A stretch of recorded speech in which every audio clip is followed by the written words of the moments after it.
If you're watching this, you've probably had times where you tell yourself, next time I'll be disciplined, next time I'll be patient, next time I won't be greedy. And then the next time you go to trade, you do exactly what you said you wouldn't do. Now, this doesn't mean that there's something fundamentally wrong with you. What it means is that there's something fundamentally wrong with the way that you view trading psychology.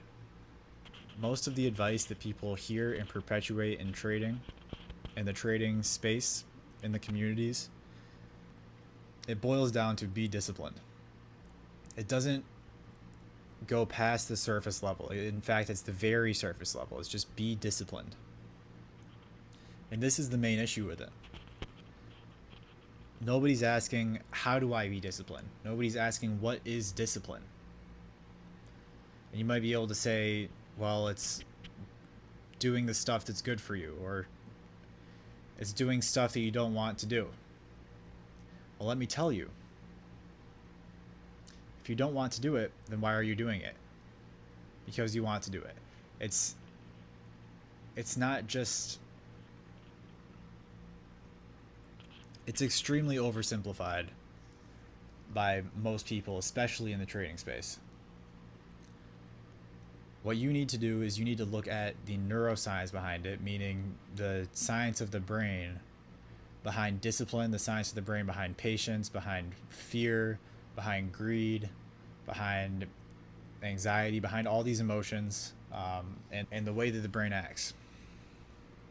Because psychology, as we call it, is mostly just what we see on the outside. It's not what's happening, it's what results from what's happening. So, what most people refer to as trading psychology, the stuff that says be disciplined, the stuff that gives advice on mindset and all of that, are making changes based on the result of what's happening in the brain.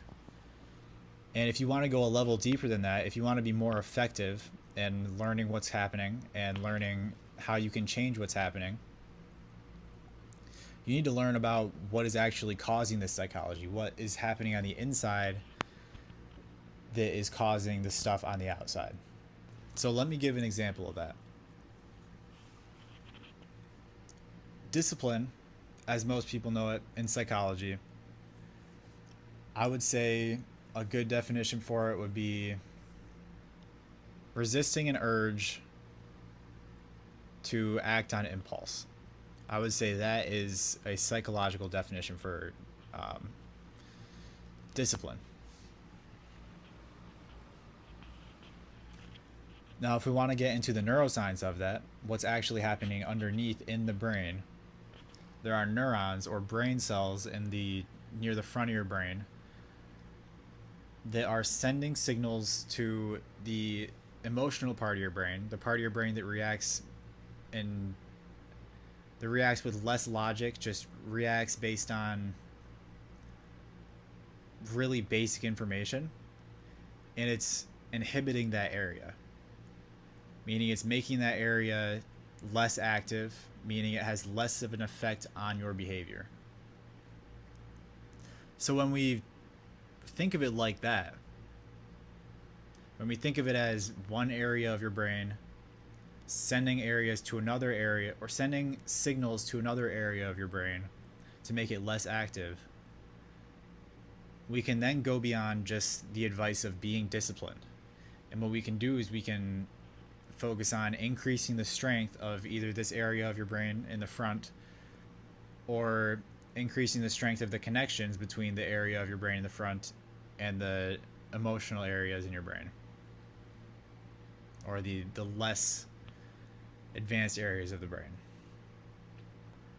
So this is just one example of what you can do and the type of things you can think about when you start thinking about neuroscience instead of just psychology. When you start thinking about psychology or when you start thinking about trading psychology as the study of the brain rather than the study of my thoughts or, my mind. You need to go beyond just thinking of it as a mind and think of it as a brain. It's a biological computer, essentially. It's not far from a computer in a lot of senses.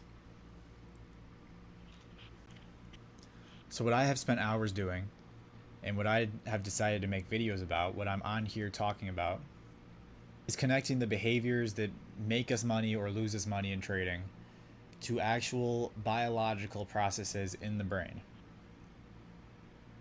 So that we're not just thinking, I need to be disciplined, which you know doesn't work. So we're thinking about, what is my specific issue? What is the biological process causing that issue? And how can I modify that biological process? This is the most efficient way to deal with your own trading psychology, the most efficient way to stop your own behaviors from losing you money, the most efficient way to start behaviors that will make you money. You need to get down to the very roots of your psychology, the very root. Now, the last thing that I have to mention is that you need to stick to one trading strategy while you're trying to figure out your trading psychology. Because if you're switching between strategies, you're not going to know if your trading psychology is the only issue. You're not going to know if the strategy is the issue. And you're also just going to be changing up the issues that you have constantly. Because, people who trade high RR, meaning high risk to reward ratio, and low win rate strategies are going to have much different psychological issues, much different things that they need to work with than someone who's trading a low risk to reward ratio strategy with a high win rate. They're just going to have completely different issues.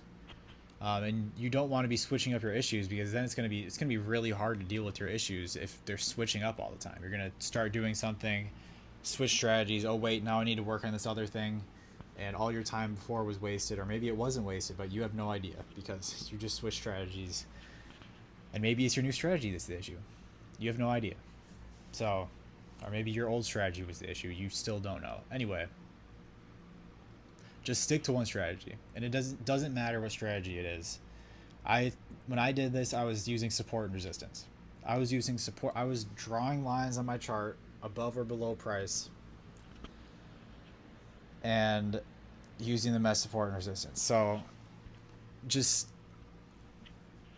find a strategy. You find a strategy that you think works, or that you think is the best possible one that you could choose, that has the most reasoning behind it, and just stick with that, and only stick with that until your trading psychology is good, until you're making money consistently with that strategy. And don't tell me like, oh, there are strategies that won't make you money. There are people who trade trend lines who make money. In fact, there are people who trade candle patterns who make money. The morning star candle pattern has a positive win rate. People can make money with that. And it's just like, don't just use whatever. Just use anything. It doesn't matter what you use. Just stick to one strategy until you fix your trading psychology.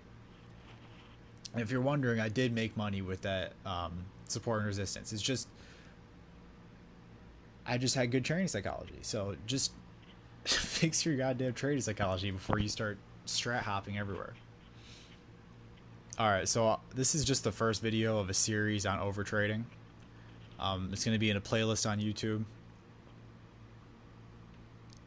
I'm going to try to do one psychology-based video where I mostly just talk about psychology concepts, and then the next video I'm going to do a neuroscience video, probably going over the concepts before that, or the psychology concepts before that from a neuroscience perspective, or it could just be an entirely new neuroscience concept.